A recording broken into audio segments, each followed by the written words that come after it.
So the reason I wanted to bring that up is because, you have your hat in a few different areas. You know what I mean? You're doing the nonprofit. You started URL West, which, I didn't know until right now. I thought you were just one of the people really heading it up, but you started it. So, and Yeah. you have your own business now. So Yeah. my question is, when did you decide that you wanted to go into business for yourself versus just working a regular job? Well, anybody who's known me, known that I've always done different businesses. Like I've always just, if I come with an idea, I'll set the LLC up, I'll let it work, see if it's something that I want to do long term, and if I do, I do, and if I don't, I move on. People who actually are considered entrepreneurs, that typically you'll set up 9, 10 businesses that have failed before you have one that crack up, because it really only take one. So I've always had that entrepreneurial spirit. My mom she's a business owner. She's always worked for herself. I've never in my life known my mom to work for somebody else. So it's kind of just ingrained in me. My sister's the same way. She don't work for nobody. She does her own thing.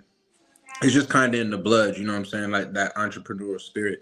So I've always had it in me to run businesses, but I'm also realistic enough to know that if you don't have something that's going to cover your bills, really times two, then you should have some type of steady income. So while I was working, I've just always had these other things. And this one was something that resonated the most with me. And when it was the opportunity to really go full speed with it, I just took advantage of it and kept going.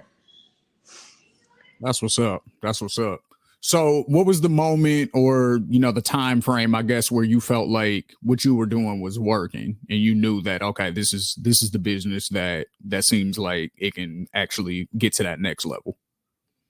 I would say before I started it, because Mm.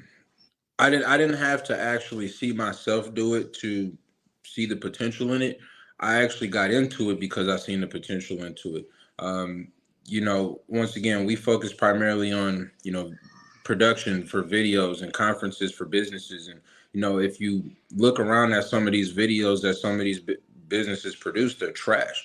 And, me having the great fortune to have friends who are so good at what they do, because I don't pull a camera out. Like that's not my job. Like I run the business and I have great people who do what they do. If it was just me, I wouldn't be able to do none of this stuff. Like I have, Lagos, cameraman at Chris Wynn. I mean, obviously I know Chris Wynn. These are guys who I met through the battle rap scene. So they had great talent. Even with somebody like Derez, like I have these outlets of people who actually are really good at what they do, and I was already outsourcing these guys for work for years. It's been years upon years that I've been putting money in all these guys' pockets, doing freelance work basically for other people. So I was looking at it like, man, I'm getting tired of battle rap. I see all these other businesses coming with trash stuff. Like I'm reading books on different forms of marketing. I have a marketing experience. I have a sales experience. So I knew that I had the people around me and the tools myself to actually do this.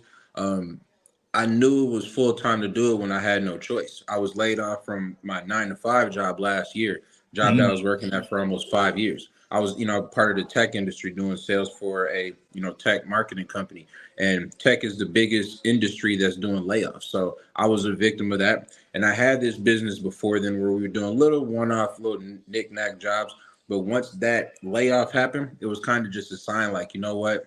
It's time to just go for it. I'm 39 years old, about to turn 40 in 2 months. And, what kills people the most is regret. Not necessarily old age, people saying, man, I wish I would have did this. I wish I would have did that. And I've never been that person to want to live with regret. So that's why, this because you in Phoenix with me. I mean, you from the crib too. So you understand even taking that leap of faith in itself is something that most people don't got the balls to do. So, all of us who've made that type of transition on our own has somewhat that in us to where you're willing to try something new. And for me, I seen an opportunity to where I could just go for it.